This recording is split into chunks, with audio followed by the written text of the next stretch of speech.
चलिए नमस्कार दोस्तों, स्वागत है आप सभी का। और आप सभी के लिए उत्तर प्रदेश पुलिस कांस्टेबल परीक्षा के लिए 19/6/2018 का शिफ्ट दूसरा पेपर आपका स्टार्ट हो चुका है। तो जो नया है चैनल को सब्सक्राइब कर देना, और अगर हमसे डेली की क्लास में जुड़ना चाहते हैं तो आप जुड़ सकते हैं। चैनल को जरूर सब्सक्राइब करें। शुरुआत करते हैं अपने अगले क्वेश्चन की ओर। मैंने आपको इस चैप्टर के 19 क्वेश्चन करवा दिए थे। अब आगे का क्वेश्चन है कि नेशनल स्टॉक एक्सचेंज का मुख्यालय कहाँ है। 20वें नंबर का क्वेश्चन, नेशनल स्टॉक एक्सचेंज का मुख्यालय कहाँ पर है। भारतीय राष्ट्रीय स्टॉक एक्सचेंज NSE, इसका मुख्यालय जो हो जाएगा मुंबई में हो जाएगा। और यह 1992 में देश में पहली बार आभासी इलेक्ट्रॉन एक्सचेंज के रूप में बाजार पूंजीकरण ट्रिलियन अमेरिकन डॉलर स्थापित किया गया था मुंबई में।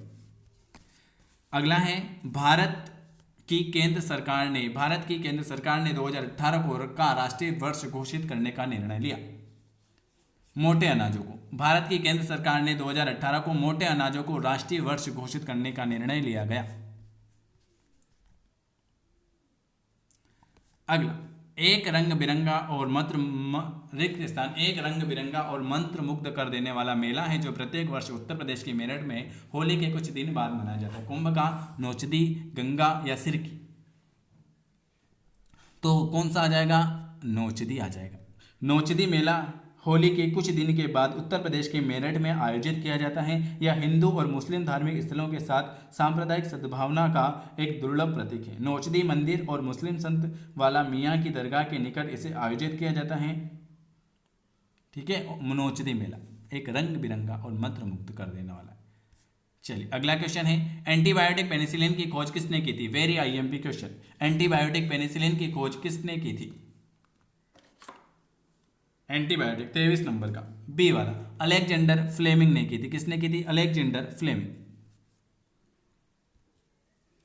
चलिए, एंटीबायोटिक पेनिसिलिन की खोज आप सभी को पता है किसने की थी, तो वो की थी आपके अलेक्जेंडर फ्लेमिंग ने की थी। अलेक्जेंडर फ्लेमिंग, देखो सर अलेक्जेंडर फ्लेमिंग ने 1928 में दुनिया की पहली एंटीबायोटिक पेनिसिलिन की खोज की थी। इस खोज के लिए उन्हें हार्वर्ड फ्लोरी और अर्नेस्ट बेरिस चेन के साथ 1945 में फिजियोलॉजी या मेडिसिन में नोबेल पुरस्कार प्राप्त हुआ था। इन्हें नोबेल पुरस्कार भी प्राप्त हुआ था अलेक्जेंडर फ्लेमिंग को। 1928 में खोज की थी। भारतीय संविधान की रिक्त स्थान भारतीय गणराज्य की आधिकारिक भाषाओं की सूची प्रदान की। 11वीं, 4वीं, 12वीं या 8वीं। भारतीय संविधान की 8वीं अनुसूची, भारतीय गणराज्य की आधिकारिक भाषाओं की सूची प्रदान की। 8वीं अनुसूची,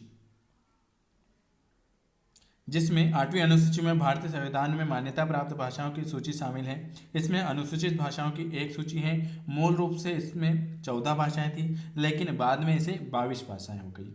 हालांकि 8वीं अनुसूची में अंग्रेजी भाषा शामिल नहीं है। यह भारत संघ की आधिकारिक भाषाओं में से एक है। 8वीं अनुसूची। रिक्त स्थान की नियुक्ति भारत के राष्ट्रपति द्वारा की जाती है। किसकी नियुक्ति भारत के राष्ट्रपति द्वारा की जाएगी।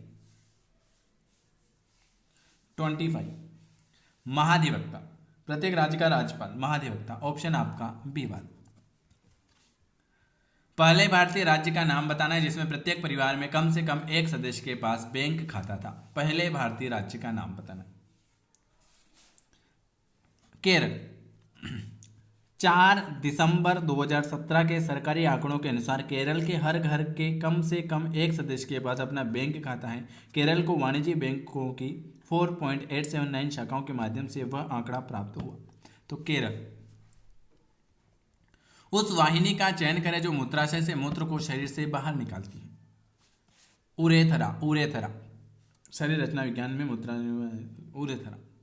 राष्ट्रीय शिक्षा दिवस, प्रत्येक वर्ष राष्ट्रीय शिक्षा दिवस कब मनाया जाता है। हर वर्ष 11 नवंबर को भारत में राष्ट्रीय शिक्षा दिवस मनाया जाता है। 11 नवंबर को राष्ट्रीय शिक्षा दिवस मनाया जाता है। जिन्होंने 15 अगस्त 1947 में 2 फरवरी 1958 तक शिक्षा मंत्री के रूप में सेवा दी थी। कौन है ये मंत्री, अब्दुल कलाम आजाद की जयंती पर। संसद द्वारा 8 सितंबर 2016 को रिक्त स्थान संविधान संशोधन अधिनियम 2016 के तहत GST अधिनियम पारित किया गया। 29 नंबर का। तीसरा, 101वें संसद द्वारा 8 सितंबर 2016 को 101वें संविधान संशोधन अधिनियम 2016 के तहत GST अधिनियम पारित किया गया। निम्न में से कौन सा जिला उत्तर प्रदेश के बुंदेलखंड क्षेत्र से संबंधित है? उत्तर प्रदेश के बुंदेलखंड क्षेत्र से कौन सा जिला संबंधित है? महोबा, महोबा। चलिए, उत्तर प्रदेश का क्षेत्रफल देश के कुल क्षेत्रफल का लगभग कितना है? उत्तर प्रदेश का क्षेत्रफल देश के कुल क्षेत्रफल का कितना है?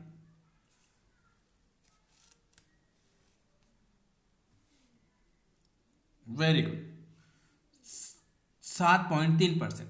छठी शताब्दी ईसा पूर्व के दौरान मथुरा के आसपास के क्षेत्र को आप क्या कहते हो? मथुरा के आसपास का क्षेत्र जो है उसे हम क्या कहते हैं?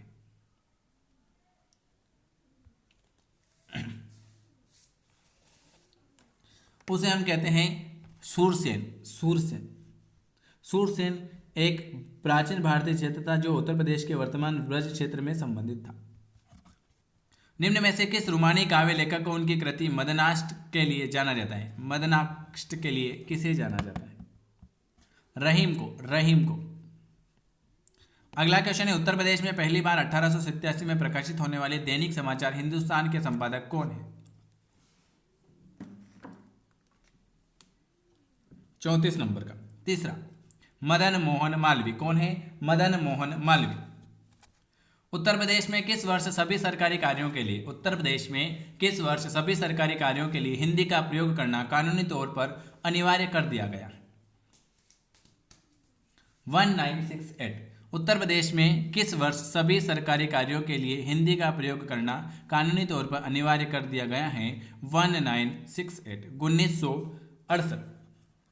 हिंदी उत्तर प्रदेश की आधिकारिक भाषा है। इसे 1951 में उत्तर प्रदेश आधिकारिक भाषा अधिनियम द्वारा राज्य की आधिकारिक भाषा बनाई गई थी। निम्न में से अकबर के दरबार के मुख्य चित्रकार कौन थे? अकबर के दरबार के मुख्य चित्रकार कौन थे? दशवंत, दशवंत। अकबर की सेवा में नियुक्त मुगल काल के चित्रकार थे दशवंत। रिक्त स्थान फैजाबाद के एक प्रमुख संगीतकार थे जिन्होंने शास्त्रीय संगीत में टप्पा शैली का विकास किया। शास्त्रीय शैली में टप्पा शैली का विकास। मुस्तीबाई, मुस्तीबाई। मुस्तीबाई जो थे फैजाबाद के एक प्रमुख संगीतकार थे जिन्होंने शास्त्रीय संगीत में टप्पा शैली का विकास किया। लास्ट क्वेश्चन है, बुंदेलखंड का लोकप्रिय लोकगीत कौन सा है? फिर हिंदी की क्लास चालू हो जाएगी। बुंदेलखंड का लोकप्रिय लोकगीत, वेरी गुड, आल्हा। आल्हा मध्य प्रदेश के बुंदेलखंड क्षेत्र में प्रचलित एक लोकप्रिय गीत है। लोकगीत महोबा के राजा परमल को सेवा करने वाले दो योद्धा भाई आल्हा और उद्दल के वीर कर्मों का वर्णन करता है। इसमें नैतिकता, सभ्यता और कुलीनता के उच्च सिद्धांतों पर प्रकाश डाला गया है। ये आज मैंने आपको 25 क्वेश्चन करवाए हैं। अगर आपको वीडियो पसंद आता है तो आपको क्या करना है? लाइक करना है, चैनल को सब्सक्राइब करना है, और अगर हमसे डेली की क्लास में जुड़ना चाहते हैं तो आप इस नंबर पर मैसेज करके जुड़ सकते हैं कि सर हमें आपकी डेली की क्लास में जुड़ना है। और चैनल को जरूर सब्सक्राइब करें जिससे आपको डेली क्लास मिलती रहे। वीडियो देखने के लिए आप सभी का धन्यवाद।